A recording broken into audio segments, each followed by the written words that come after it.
I saw someone on YouTube make a TBR Prompt Jar, and I immediately thought that is brilliant. So, of course, I opened ChatGPT and started creating my own prompts. Now, I already have 2 TBR jars that pick the actual book for me, but this one is different. Instead of telling me what to read, it gives me a prompt first, like read an author you've never read before, or pick a book with flowers on the cover.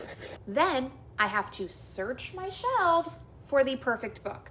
I love it because it pushes me towards books that have been sitting unread instead of automatically reaching for whatever everybody's talking about on BookTok. So I spent the afternoon printing and cutting. Now I need to fold and fill the jar with prompts, and I want you to come with me because I want to read them all to you. Okay. Do you think they're all gonna fit in here? It's all totally random. The colors don't mean anything. A book from the bottom of the shelf. The bottom of what shelf? I do not know. I have a lot. A book you have moved with you, but still have not read. Ask a family member to choose the book. Sometimes I have my kids pull out of the TBR jar that I already have where it tells you the exact book to read, and they love doing that. A book that looks like it contains gossip. I know which one I would pick. If I got that one,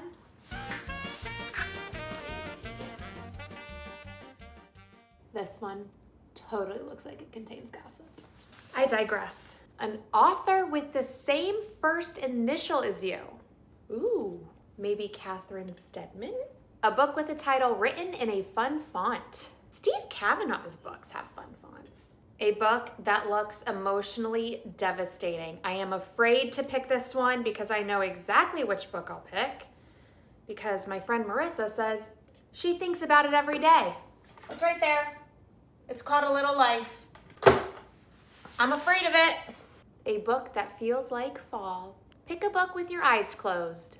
A book by an author you have never read. A book you can finish over a weekend. A book out of the Little Free Library, because I have one of those in front of my house. A book you predict will have a shocking twist. A book with sprayed or stenciled edges. A book you received as a gift. My friend got me one, and you read half of the book, and then you flip it upside down, and the other half is the same story, but from another character's point of view. A book involving a secret. Maybe for that one, I would just get a book that has secret in the title. A book you would never normally pick up. I don't think I want to pull that one for obvious reasons. A fantasy book. I have The Cruel Prince up there, and it's a beautiful copy. Let me show you. Isn't that pretty? And the cover is velvet. It almost breaks my heart I haven't read that one. A cover you would frame as art. A book by an author you already love. A book with long chapters. I hate long chapters. A classic book. I have a few Agatha Christie's, and I have never read an Agatha Christie book. A book that feels like a vacation. A book with an animal on the cover. Pick the book closest to where you are sitting.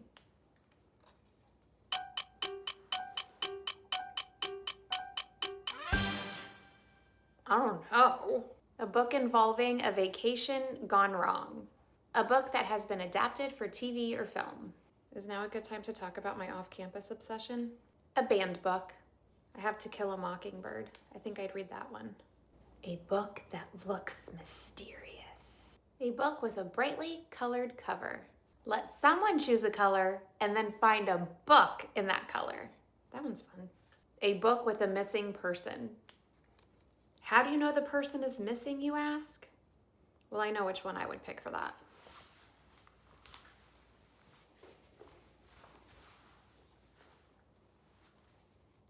The last time we saw her. Clearly, she's gone missing. A book under 300 pages. A book on your library cart. Because yes, in addition to this bookshelf behind me, I have a bookshelf in my room. I have a bookshelf beside this bookshelf over here.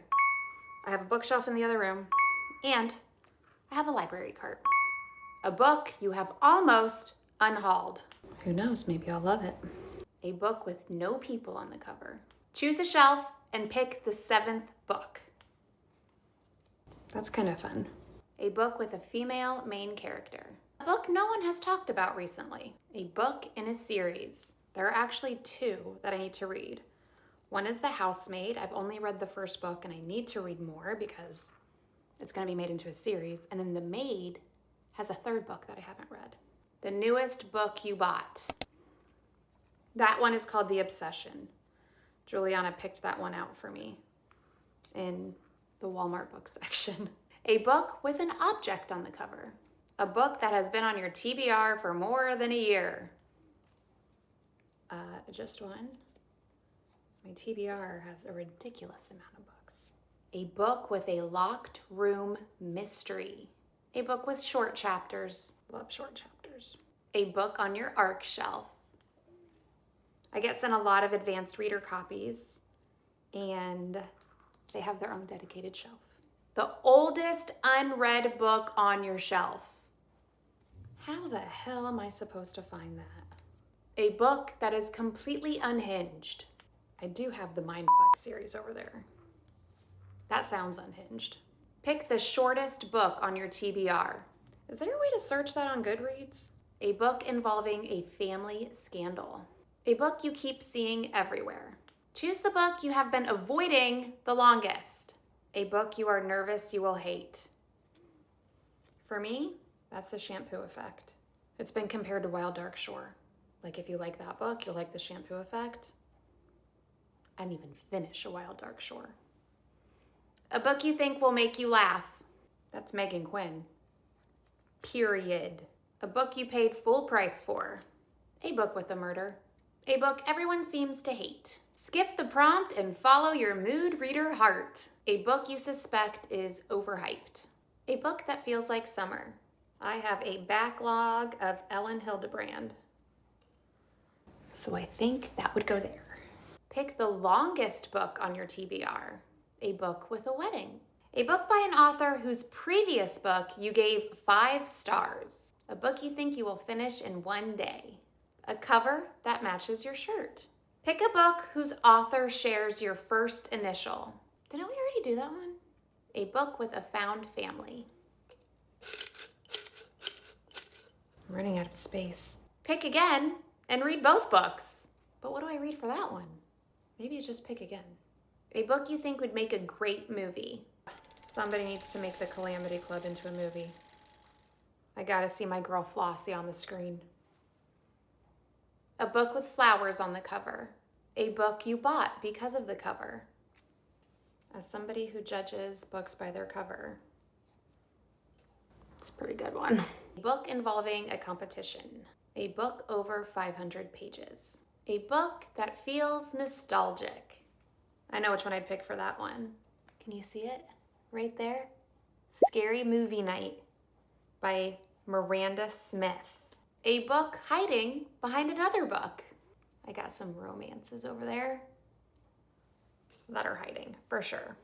A book featuring forced proximity. A backlist book from a popular author. I gotta call in 7 minutes. We gotta speed this up. A book you think will become a new favorite. A book with a person on the cover. Pick 3 books and choose the one with the best first sentence. Okay, that's a fun one. No pressure, authors. A book recommendation by a stranger online. Get a lot of those on Instagram. A book sent somewhere you have already visited. An author whose name you mispronounce. I need a bigger jar. 5 minutes. A book that feels outside your comfort zone. A book whose cover gives you absolutely no clue what it's about. A book you bought because somebody recommended it. A book set in a small town. A book by an author you follow online. Let Instagram choose between 3 books. I do this a lot on my Instagram, actually. A book you think will have your favorite character of the year. Pick a book whose title starts with the same letter as your name. Ask someone for a number, then count to that book on your shelf. 4 minutes. Choose the book with the longest title. Ooh, I think I would pick that Phoebe Berman book. I don't even know the full title because it's so long. A book that is hot pink. A 5-star prediction. A book you think will make you cry. Again, with a little life. I'm scared. A book from the top shelf. It'll have to be like almost top shelf, because my top shelf is where I put the books I've already read. A book featuring enemies to lovers. 3 minutes. A book everyone seems to love. Choose the book with the shortest title. A book set somewhere that you want to visit. A book that looks romantic. A book that looks fast-paced. And finally, with 2 minutes till my call, a book that gives rich people behaving badly energy. So those are all of my prompts. They have been squeezed into this jar, just barely. I mean, come on. And now, when it's time for me to read my next book, I'm gonna have one of my children pick it out of here. So I have 2 TBR jars that will tell you exactly what book to read. One is for romance and general fiction. The other one is for thrillers and nonfiction books. And this one is all about your vibes. If you like this bookish video and you want to see more, make sure you tap that subscribe button. And I will see you around, if not here, then on Bookstagram.